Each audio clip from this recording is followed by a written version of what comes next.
Why you should learn programming through books, not just online tutorials. It's an article written by Mohammed Usman, who's a word process developer and SEO specialist on LinkedIn. I'm always open to learning from different sources, and online tutorial is a big part of it. And I like books too, and I've read one software related book, which was Code, which is like the famous, I think, a Bible to learn the very basic of how a computer works. I enjoyed learning it that way. It's a long book, it's a big time commitment, so I'm wondering what he has to say. Books don't just teach you how to code, they teach you to think like a programmer. That is very true. The man who does not read has no advantage over the man who cannot read. You click, and that's that. Learning to program with books, though, that's like creating a painting. You layer and layer on it, and you keep working for weeks.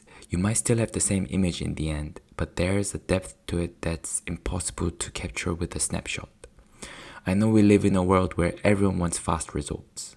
Watching online tutorials might seem like the easiest way to learn programming, but the quality of outcome you get with books cannot be matched. You cannot go deeper with books than you can using any other method. You can go much deeper with books than you can with using any other method.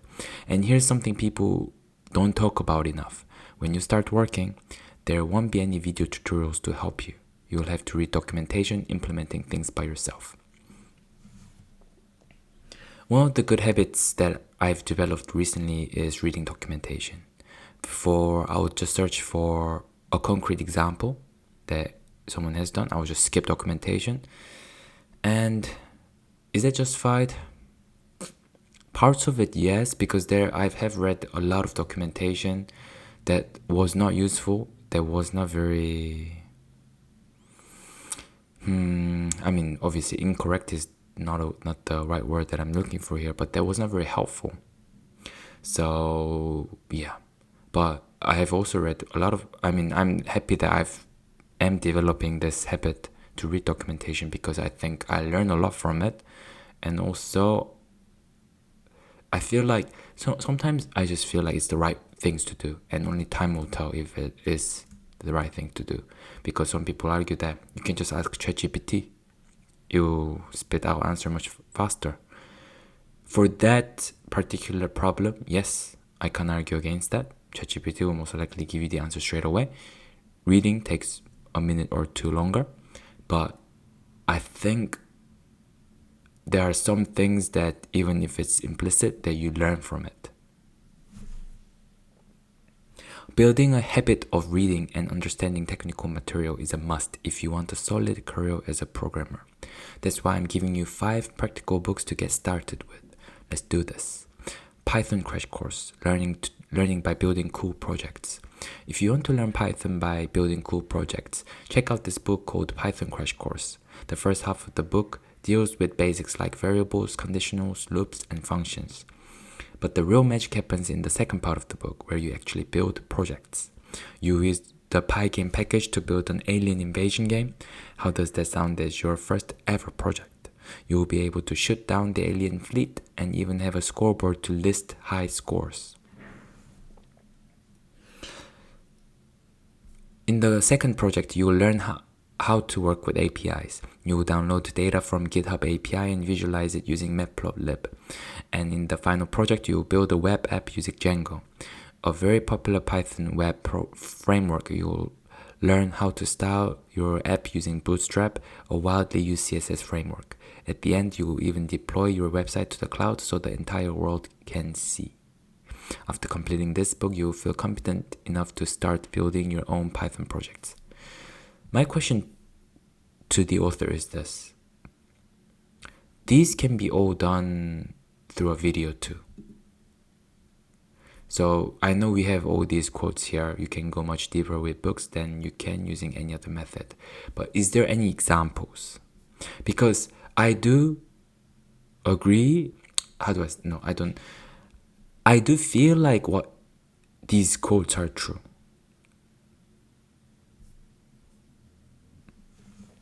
Is it because I don't think it's just about building habits of reading something, reading a technical material.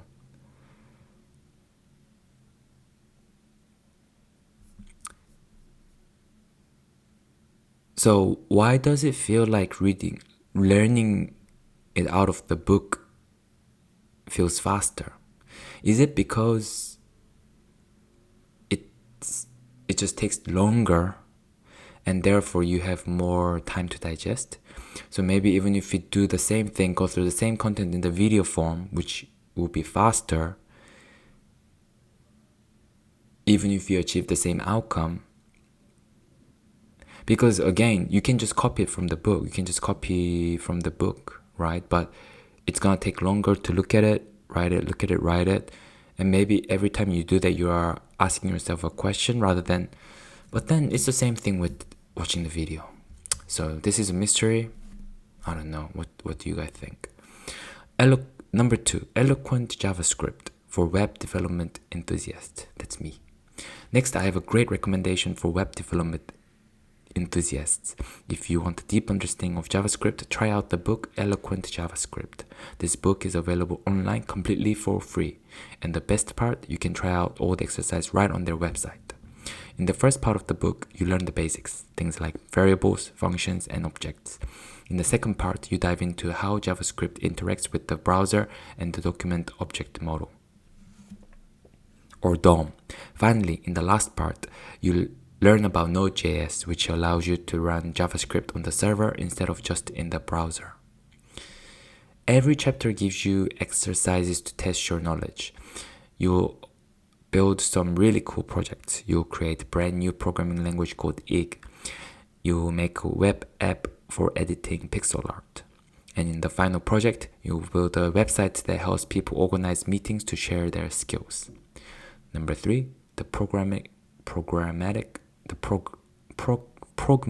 programmer, timeless principles.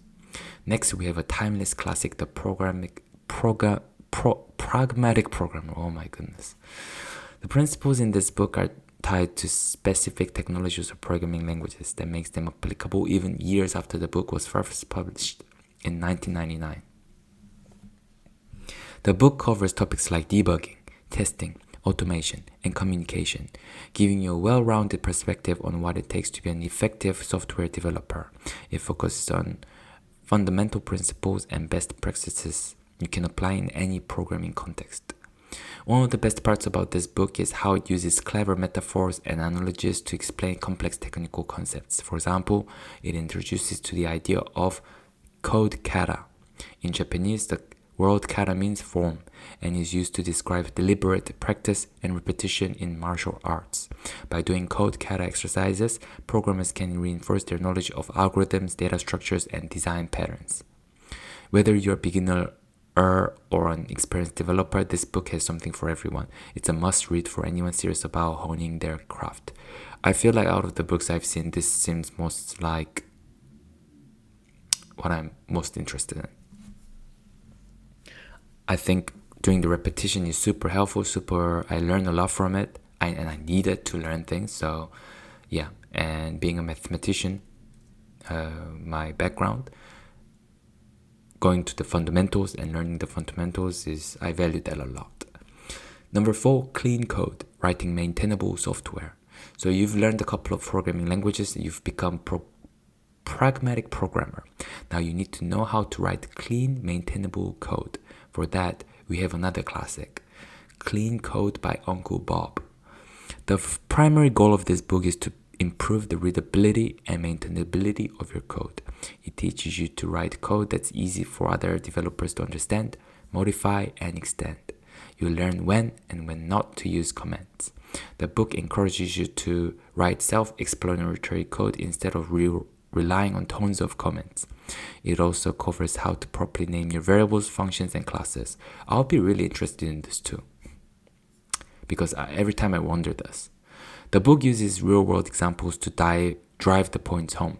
Uncle Bob writes the most code snippets in Java, but the concepts easily apply to other languages.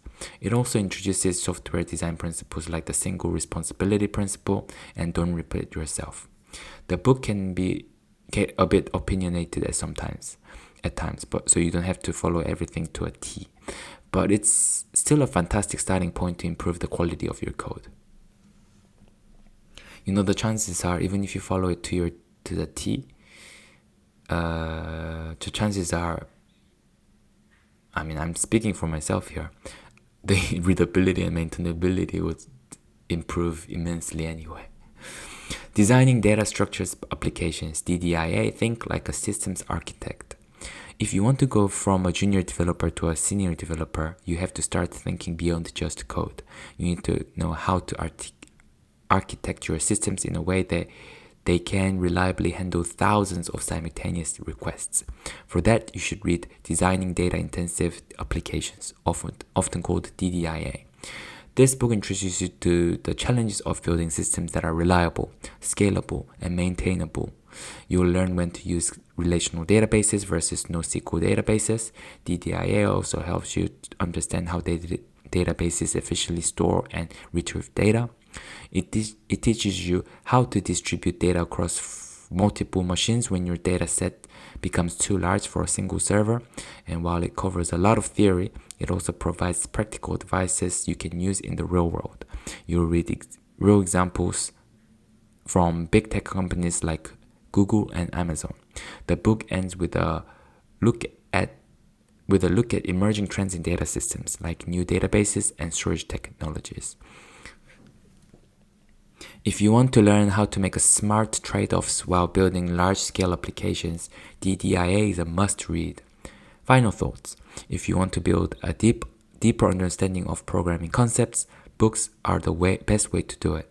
My name is Usman, and I'll see you in the next one.